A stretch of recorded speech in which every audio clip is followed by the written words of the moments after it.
Censoring sane outrages. www.cnh.com. Censoring sane outrages. The depths to which censorship has sunk is shocking. Even extreme right-wing populism wouldn't dictate such a course, excising common words and events out of history.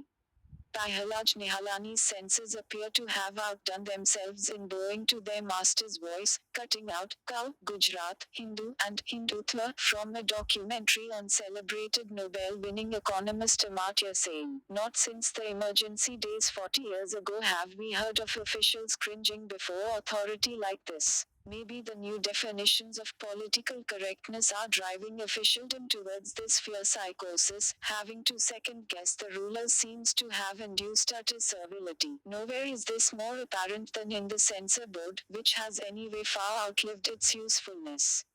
What makes censoring Suman Ghosh's documentary more laughable is that this is taking place in an open Indian society in a modern era of social awareness where there are few secrets left beyond politicians' darkest shenanigans. Given the many alternatives to submitting such films for censorship in this open media age, it's fair to expect the entire film will soon surface in its original form. There's a limit to pandering to the political sensitivities of right or left. It shouldn't matter what opinion someone holds or whether we agree with him, her, but it's only right we support his, her right to a viewpoint. Even great Hindu king Krishna Devaraya's empire was far more enlightened than our 21st century. Nihalani and his censors are plumbing the depths of hypocrisy to try and deny that the Gujarat riots occurred or that cow vigilantism is a major social problem. Comments. Visit website. Take Rajnath's line, reach out to Valley. www.cnh.com. Take Rajnath's line, reach out to Valley. It is telling that the Cabinet Committee on Security, chaired by Prime Minister Narendra Modi, which met on Wednesday to take stock of the Kashmir situation after the horrible shooting of Amarnath Yatri's recently, is still treading the sterile beaten path. The government shows no signs whatever of thinking on its feet and innovating. This is not likely to reverse the situation in Kashmir.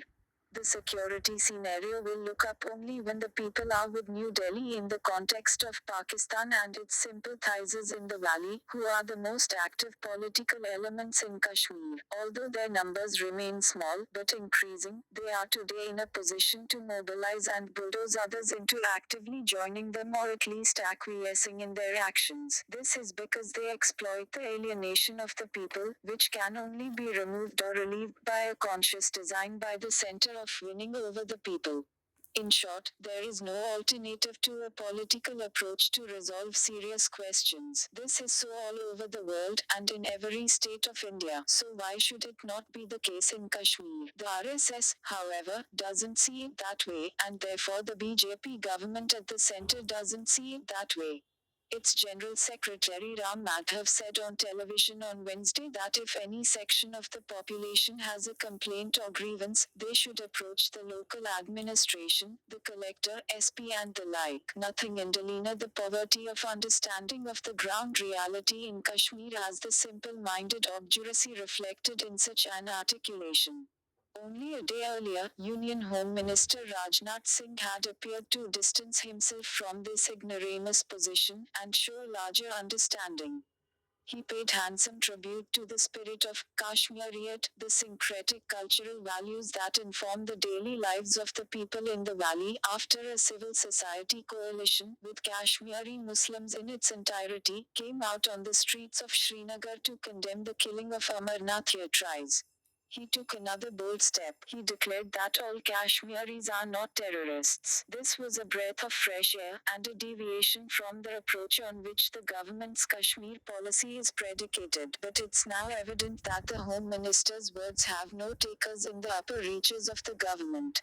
The deliberations of the CCS make it quite plain that the Home Minister's musings are not a seed which is destined to germinate. Kashmir has been placed on the highest alert. Terrorists will be hunted down. This is good, but this will not lead to the situation simmering down unless a path for constructive politics is cleared as well. Comments. Visit website.